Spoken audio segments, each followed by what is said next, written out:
Irmãos e irmãs, eu peço que, por gentileza, vocês abram as suas Bíblias em 1 Reis, no capítulo 3. 1 Reis, capítulo 3. Amém? Nós vamos ler do 7 ao 9 e depois apenas o versículo 14. Diz assim a palavra de Deus: E agora, ó Senhor, meu Deus, tu fizestes reinar teu servo em lugar de Davi, meu pai. Mas eu não passo de uma criança, não sei como devo agir. Teu servo está no meio do teu povo que escolheste, povo grande, tão numeroso que não se pode contar. Dá, pois, ao teu servo coração compreensivo para governar o teu povo, para que com prudência saiba discernir entre o bem e o mal. Pois quem seria capaz de governar este teu grande povo? Versículo 14, diz assim a palavra do Senhor: Se você andar nos meus caminhos e guardar os meus estatutos e os meus mandamentos, como fez Davi, seu pai, eu prolongarei os seus dias. Amém, queridos? Curve a sua cabeça, por favor. Senhor, muito obrigado pela tua bondade. Obrigado, Senhor, pela oração que recebi através da vida da minha irmã. E eu te peço agora pelos meus irmãos e irmãs. Te peço, Deus, dá-nos o coração ensinável para que o teu Espírito Santo tenha a fazer conosco. Nós sabemos, ó Deus, que a palavra do Senhor, quando é lida, é o Senhor falando aos nossos corações. Por isso te pedimos, ó Deus, a tua misericórdia, para que possamos guardar e praticar. Em nome de Jesus. Amém. Você pode se assentar, por gentileza. Onde estamos, né, Andréia? É sempre bom a gente situar o que está acontecendo, né? Que você pega assim, um recorte, né, Carla, no meio do texto. Então, onde nós estamos? Davi, consagrado lá, rei de Israel, como bem sabemos, né? Chega ao fim dos seus dias, Leandro, e aí Salomão, seu filho, assume o reinado. Claro, Simone, que não foi fácil, assim, um ou outro queria chegar, né, tomar o reinado lá, mas aí, né, Leandro, as coisas andaram e Salomão, né, foi o cara que assumiu o governo do povo de Deus. E aí, já indo para o texto que nós lemos, é muito interessante que o texto inicia com Deus, minha amiga e irmã Vilma, fazendo uma proposta a Salomão. No versículo anterior ao que nós lemos, Deus diz a Salomão, Deus aparece a Salomão em sonho e diz assim: peça o que você quer que eu lhe dê. Deus aparece a Salomão em sonho, Andréia, e diz a ele: peça o que você quer que eu lhe dê. Até aí, tranquilo. Mas quando Tiago, a gente começa a entrar nos detalhes de quem é que está fazendo essa proposta a Salomão, a gente começa, Adriana, a mergulhar um pouco mais no texto, porque quem diz, Sabrina, peça o que você quer que eu lhe dê, é o infinito. É o infinito, Guilherme, falando com o finito. Entendem? É a sabedoria falando com o que tem sabedoria. Caminham comigo? Deus, ele não tem amor, Marcos, ele é amor. Deus, ele não tem, Leandro, sabedoria, ele é sabedoria. Porque, gente, lá em Êxodo, quando Moisés disse: Senhor, mas quando eu chegar lá do nada e falar assim: Faraó, liberta o povo aí, que o faraó vai me perguntar: quem foi que te mandou fazer isso aqui? Deus fala para ele: diga a ele que o eu sou mandou que eu libertasse o povo. Então, entendam, é a sabedoria falando com aquele que tem sabedoria. Falamos por muitas vezes, irmã Vilma, Salomão foi o homem mais sábio da terra. Sim, temos esse relato, mas Salomão foi. O tempo passou, Salomão morreu. Deus continua. Entendem? Então, a proposta é, Carla, do ilimitado com o limitado. A proposta é daquele que detém todo o poder com aquele que só vê isso aqui, esse espacinho aqui. Então, vocês entendem que só no início desse diálogo com Deus e Salomão, a gente já pode começar aqui a orar ao Senhor e falar: Senhor, tem misericórdia de mim, acabou a pregação, vamos embora para casa. Porque é uma proposta muito... Vou ter que usar o linguajar carioca, que me perdoem, mas muito sinistra. muito sinistra. Andréia, seria melhor se Deus chegasse e falasse, Salomão, eu vou te dar isso aqui, é melhor. Parece fácil, não é, Guilherme? Parece fácil quando a gente não pensa em limite e ilimitado. Mas quando a gente entra nesse mundo, vocês percebem que não é uma proposta tão tranquila. E esse diálogo, por se tratar de seres totalmente diferentes, ele pode ser extremamente proveitoso ou um desperdício de tempo. Por que eu estou dizendo que esse diálogo pode ser extremamente proveitoso, como foi para Salomão, Andréia, ou um desperdício de tempo?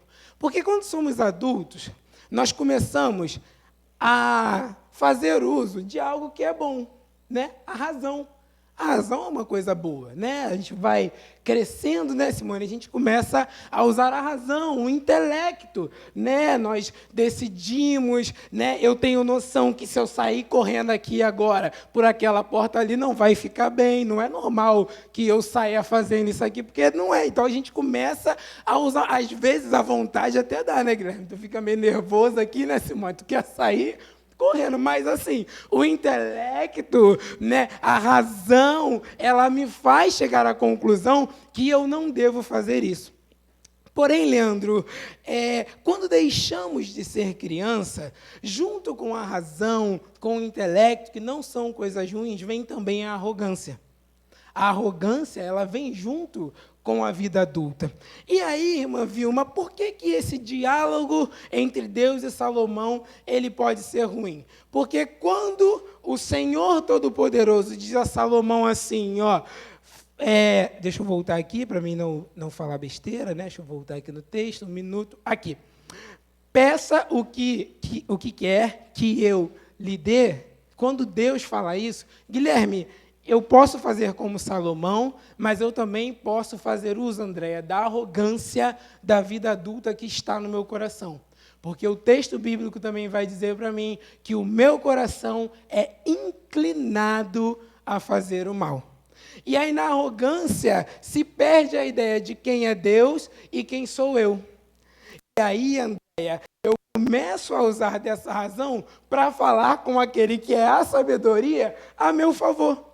Só que nós já estamos falando de alguém, minha amiga, que detém todas as coisas como falamos.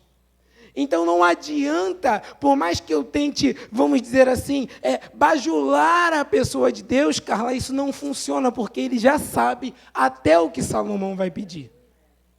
Ele já sabia o que Salomão vai pedir. Até porque, se negarmos o que Deus sabia, o que Salomão ia pedir, nós estamos tirando um dos atributos de Deus, que é onisciente, onipotente, nós estamos cancelando esse atributo. Então, Deus já sabia o que Salomão ia pedir. Então, conforme a idade vai chegando, a gente vai se tornando maduro, a arrogância, ela vem junta. E a arrogância, às vezes, faz com que desperdicemos, Sabrina, cadê? Desperdiçamos ou desperdicemos? Meu Deus, graças a Deus, desperdicemos tempos preciosos com o Senhor. Porque, Leandro, muitas vezes em minhas orações, quem vai junto quando eu dobro o joelho para orar? A minha arrogância, a minha razão, eu vou cheio de razão. Mas como, Simone, eu vou cheio de razão para aquele que é detentor de toda a razão? Como eu vou cheio de julgamento aos pés, Carla, daquele que é o justo juiz? Vocês entendem como é estranho, como esse diálogo tão rico pode ser desperdiçado? Então, por isso eu já inicio esse sermão com essa introdução e já trazendo aqui uma frase que vai nos acompanhar durante o nosso bate-papo aqui. Gente, diante do Senhor, razão, intelecto, sabedoria e conhecimento precisa se curvar.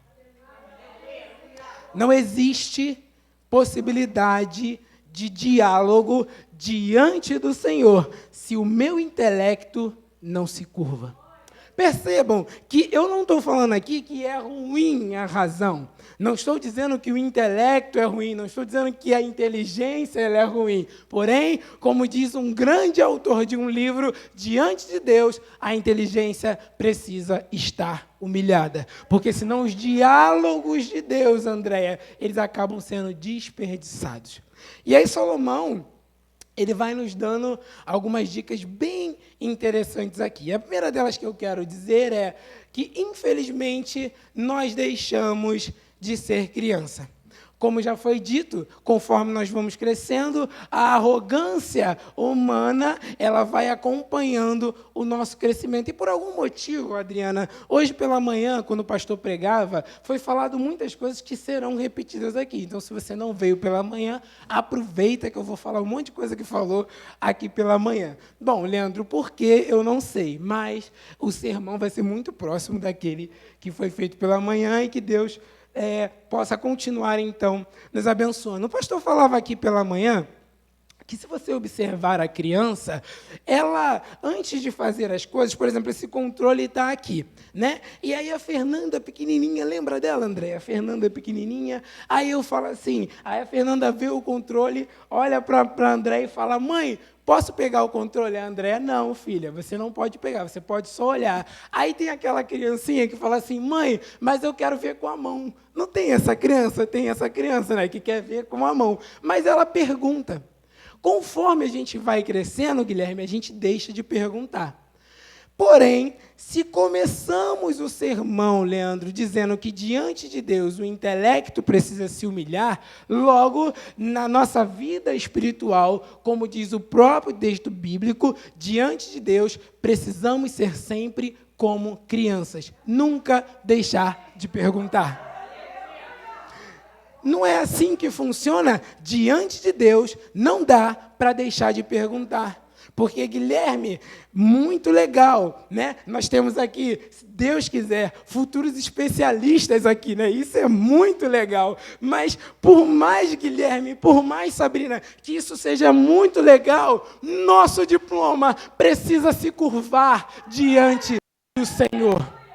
É assim que funciona, gente. No Evangelho, é assim que funciona.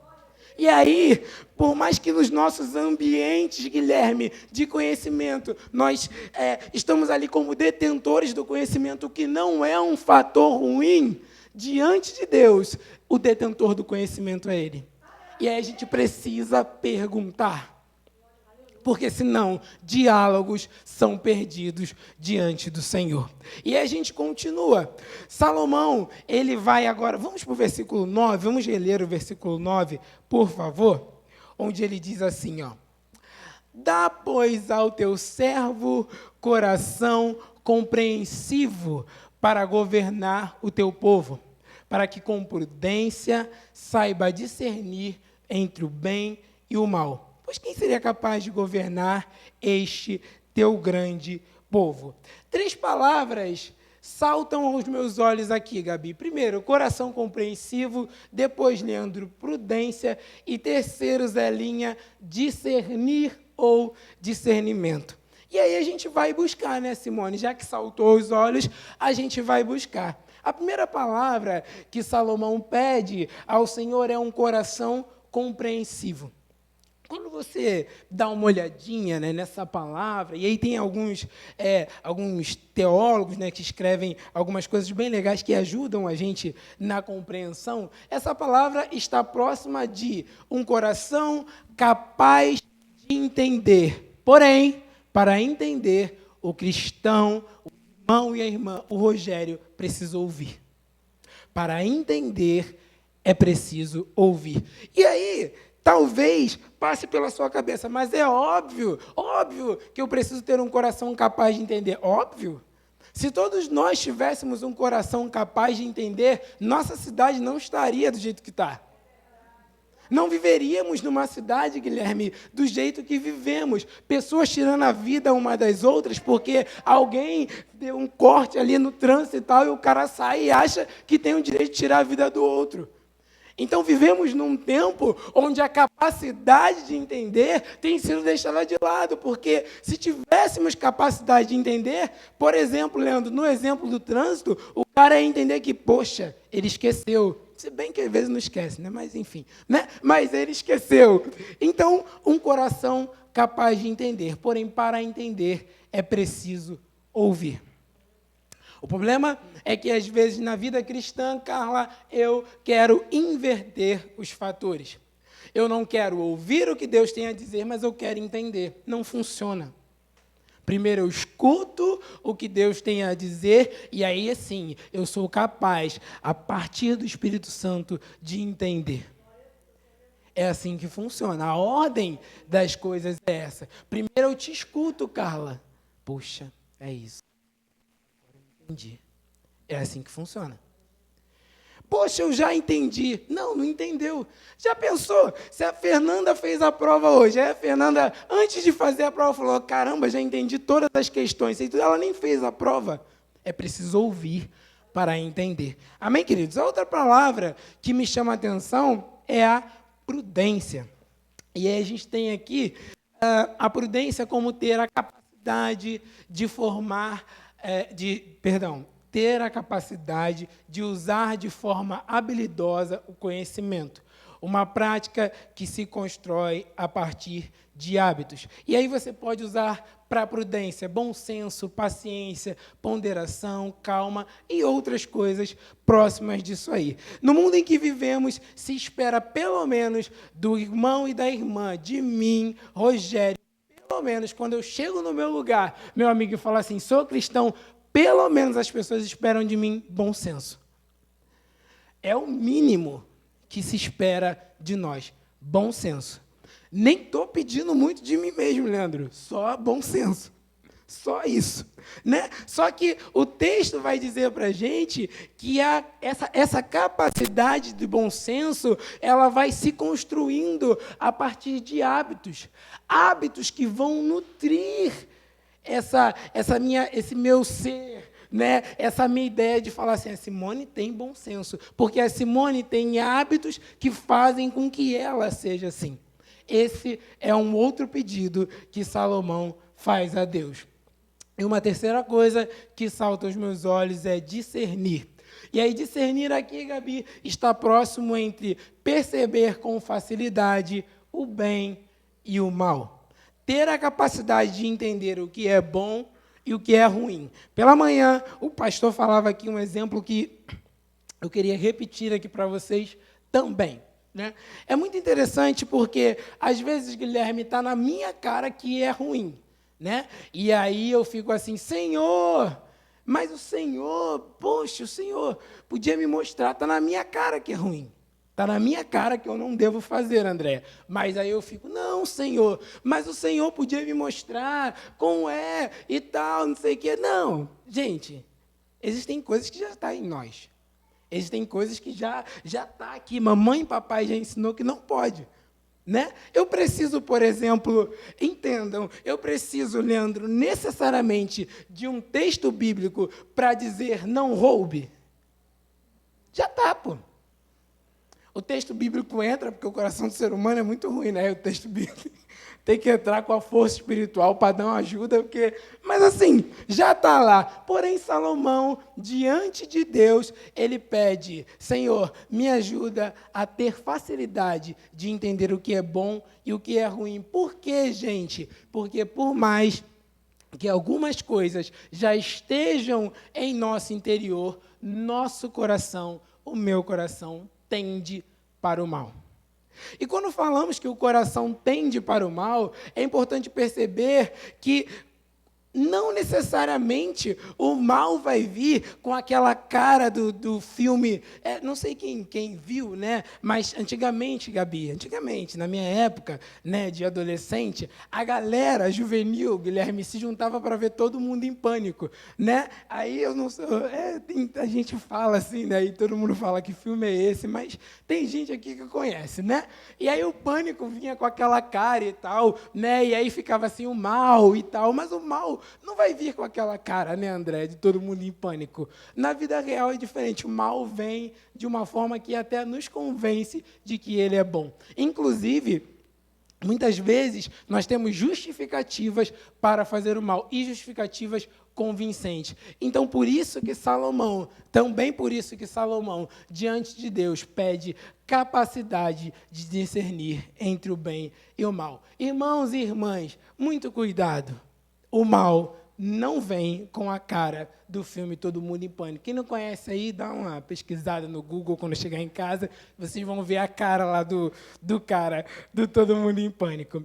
Então, observe que diante do estado, né, em que vivemos, mesmo que não seja posto de forma explícita, quando eu me apresento, né, no lugar em que eu trabalho, quando eu estou, né, nos meus locais, as pessoas esperam essas capacidades de alguém que é cristão. E como eu falei, nos dias que vivemos, mais ainda. Quero contar um fato para vocês. Talvez vocês tenham acompanhado nos jornais, acho que na semana passada ou na retrasada, né, pessoas estavam passando ali na Avenida Brasil, mais ou menos na altura, acho que da Cidade Alta, e aí a polícia fez uma operação, né, e tal, e foi tiroteio, e aí uma das balas atingiu um rapaz que estava dentro do ônibus. Não sei quem teve acesso a essa reportagem, né? E aí esse rapaz veio a falecer. Beleza, né? Infelizmente, esse rapaz veio a falecer. Quando eu cheguei no trabalho, Tiago, eu descobri que o rapaz que veio a falecer era o rapaz da frigorífica, Carla, que aqui eu trabalho numa rua, eu trabalho num complexo de estruturas lá, né? E aí eu trabalho numa rua, Leandro, onde é o posto de saúde que atende esses complexos. Esse rapaz que morreu era um rapaz que trabalhava num complexo assim, em frente. Então, os colegas deles vieram, né, Carla, contar o que aconteceu para a gente, e foi muito louco. Não vou dizer interessante, Marcos, porque não foi, mas eu nunca vivi algo parecido com isso. A gente estava sentado no postinho de saúde ali, como vocês conhecem a estrutura de posto de saúde. Eu estava sentada ali, né, recepcionando as pessoas, e aí a reportagem passando. Entrou Simone, um colega dele, e começou a falar, tá vendo ali, ó, aquele cara ali? Poxa, ele trabalha com a gente, rapaz, ele tomou um tiro agora, tá vendo ali o saco de pão? Hoje era o dia do nosso café, que a gente junta para fazer o café. E a gente, assim, tipo assim, paradão, porque era reportagem, Fernanda, mas era ao vivo ao mesmo tempo, entende? O cara narrando tudo o que estava acontecendo e falando com a família dele. Guilherme pegando essa trágica situação. Se eu me apresento a essa família como cristão, o mínimo que se espera de mim, André, é bom senso. O mínimo que se espera de mim é a capacidade de discernir, pelo menos, o que devo e o que não devo falar. Porque eu me apresentei como cristão. O mínimo que se espera de mim é uma palavra de consolo. Mas para uma palavra de consolo, minha amiga Vilma, eu preciso ouvir. Eu preciso saber o que vou falar. Então, veja que, assim como foi para Salomão, não é diferente em nossos dias.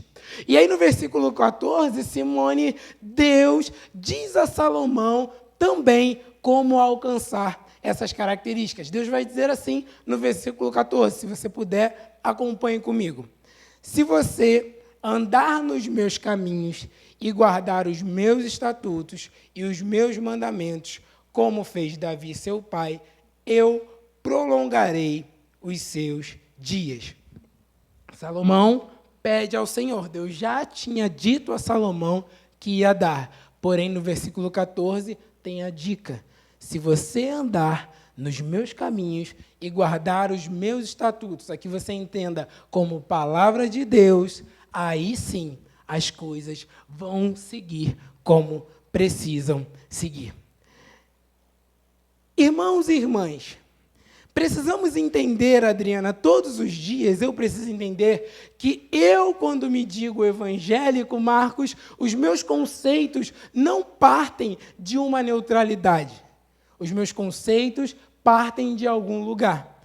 Qual é a referência, Leandro, para as minhas decisões? A palavra.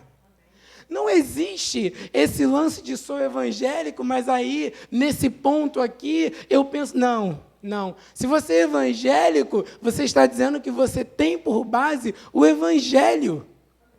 Essa palavra, às vezes, a gente precisa refletir, não é, Guilherme, nas coisas que a gente professa por aí, né, nas coisas que a gente fala. Se a Andréia chega e fala, sou evangélica, o que ela está dizendo para os que estão ao redor? Ela segue o evangelho. Não é?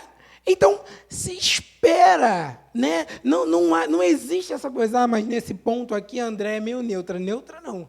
A Andréia tem uma base da onde ela parte as suas falas, decisões, enfim, a sua caminhada. E aí eu quero seguir com você para 3 aplicações. A primeira é: não passo de uma criança, não sei como devo agir. Como já falei, irmã Vilma, diante de Deus, toda vez precisamos nos colocar como criança. Cuidado, a arrogância humana, ela é sorrateira. E aí temos uma tendência a tratar Deus como igual. Eu quero desenrolar com Deus, Leandro, como se ele fosse um igual. Não, isso não funciona.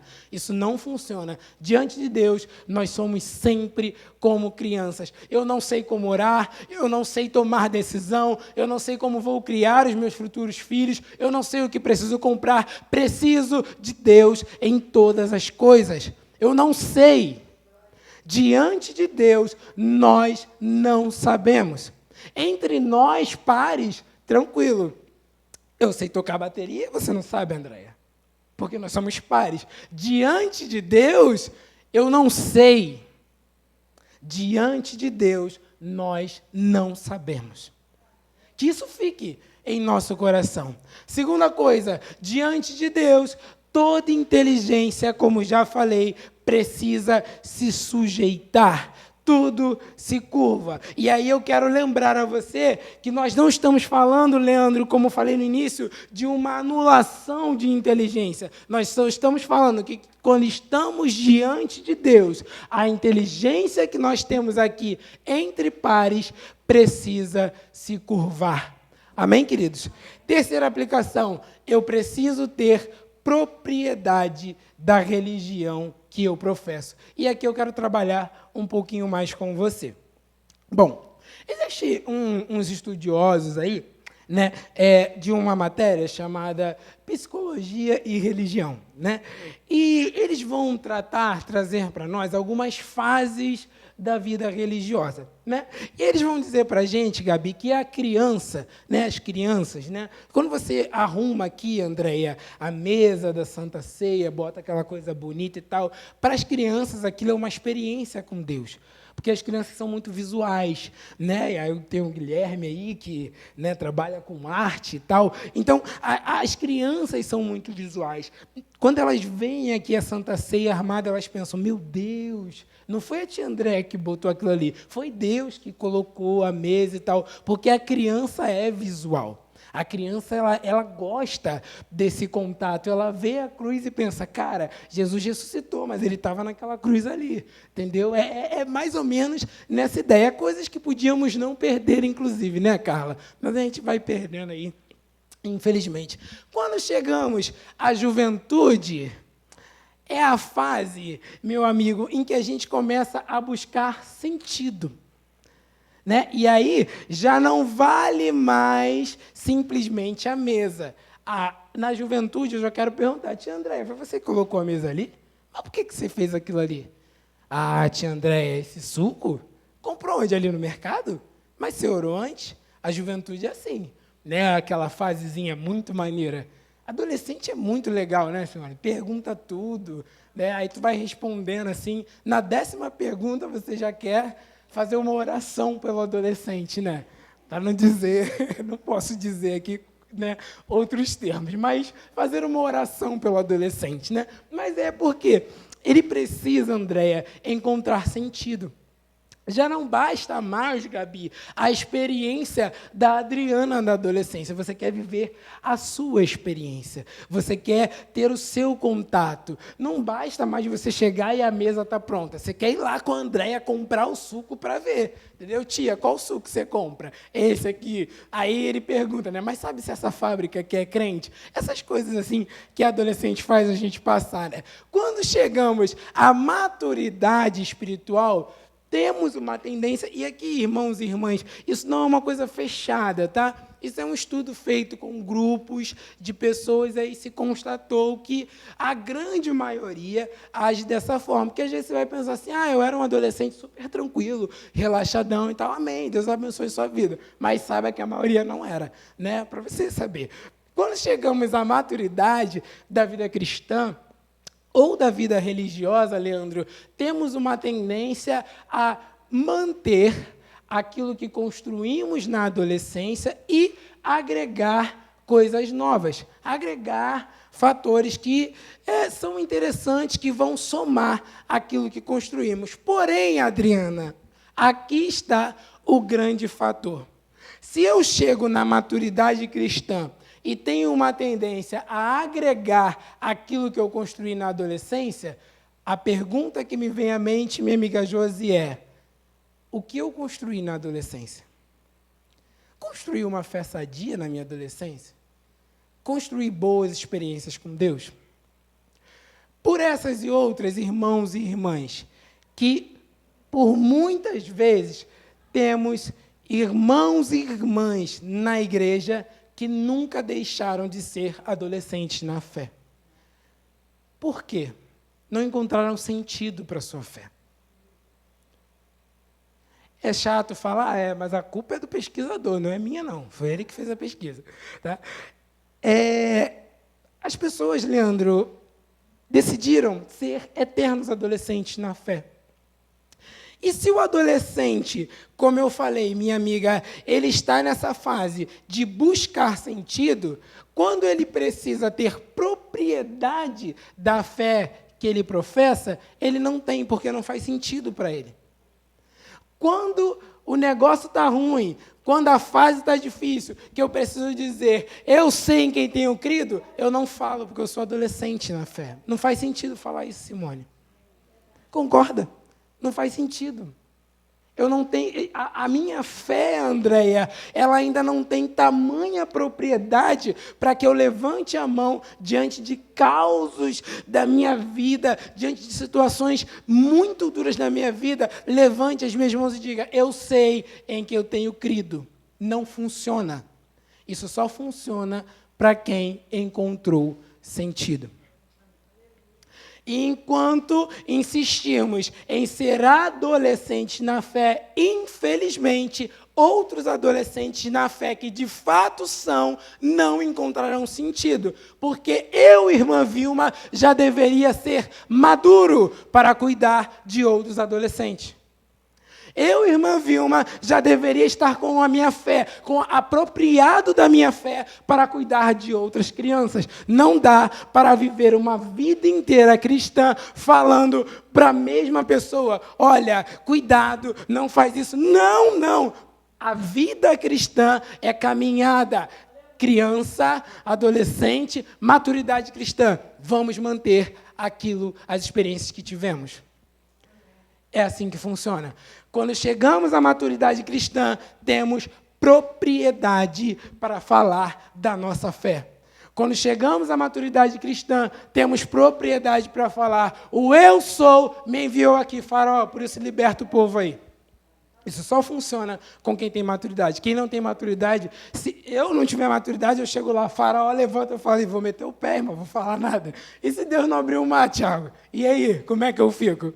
Né? Então, precisamos buscar maturidade cristã. E a maturidade cristã, ela começa com aquilo, Guilherme, que Agostinho falava, né? Aquilo que Agostinho falava. Precisamos encontrar sentido para a nossa fé. Se a fé não faz sentido, infelizmente, seremos eternamente adolescentes na fé. A fé precisa fazer sentido. E uma coisa que acontece comigo, que talvez funcione para você. Eu cheguei a essa conclusão, minha amiga, porque, não só por causa do estudo, mas uma vez, numa reunião do Ministério de Louvor, a Natane me perguntou assim, Rogério, quem é Deus para você? Aí veio aquelas palavras, né? Deus, Senhor, detentor de todas as coisas e tal. Mas depois eu olhei para mim, Simone, eu pensei, quem é Deus para mim? Faz sentido isso? Faz sentido você sair da sua casa domingo, frio, e vir para cá? Isso precisa fazer sentido, gente. As coisas que não fazem sentido, elas não se sustentam. Elas não se sustentam. 30 anos na igreja não fez sentido, uma hora você para de vir. 30 anos, uma hora para. Precisa. Evangelho só funciona se fizer sentido.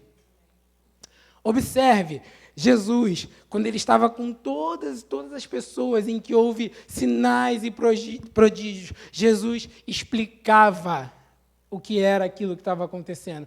Irmão, estou aqui te curando e tal, mas isso aqui, vai lá, se apresenta para o sacerdote, aquela coisa toda, volta, faz sentido.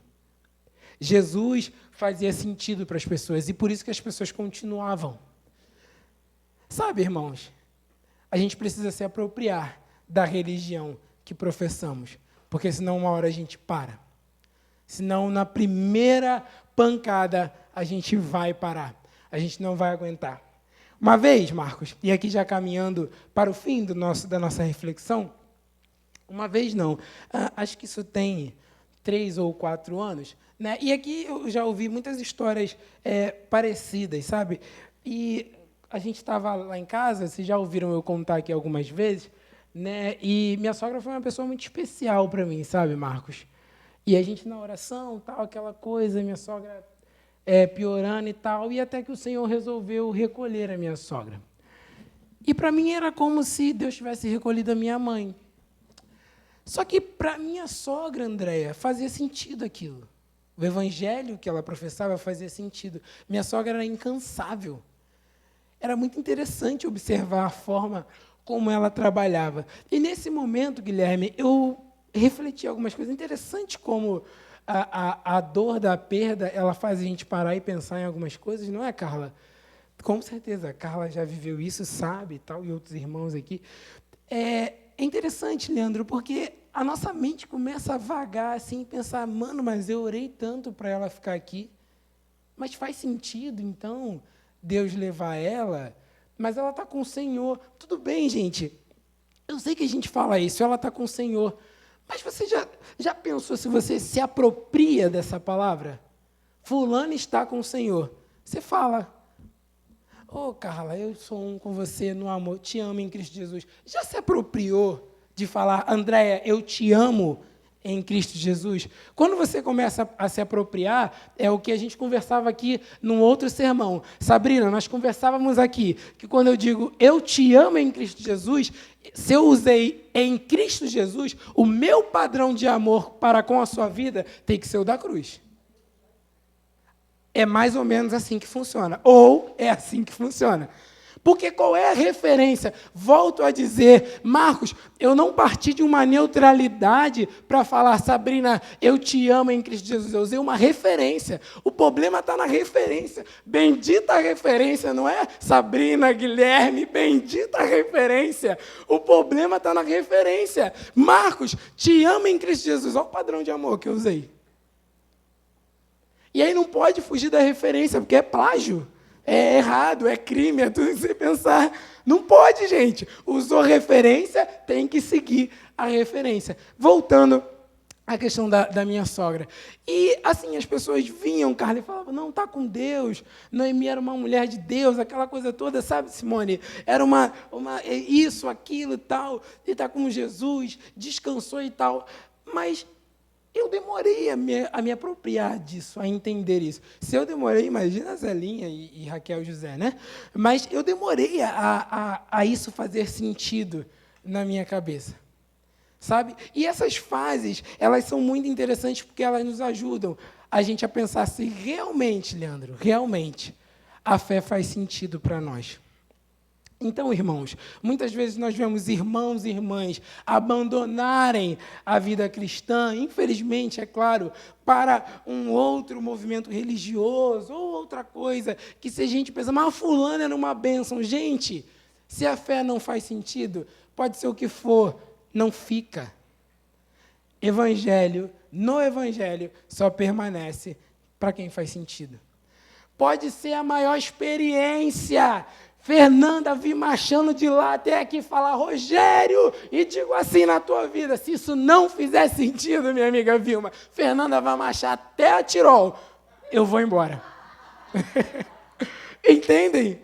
É dessa forma, irmãos e irmãs. Então, assim, vamos lá, né, para a gente fechar aqui o nosso sermão. Primeira coisa, diante de Deus, nunca deixe de ser criança.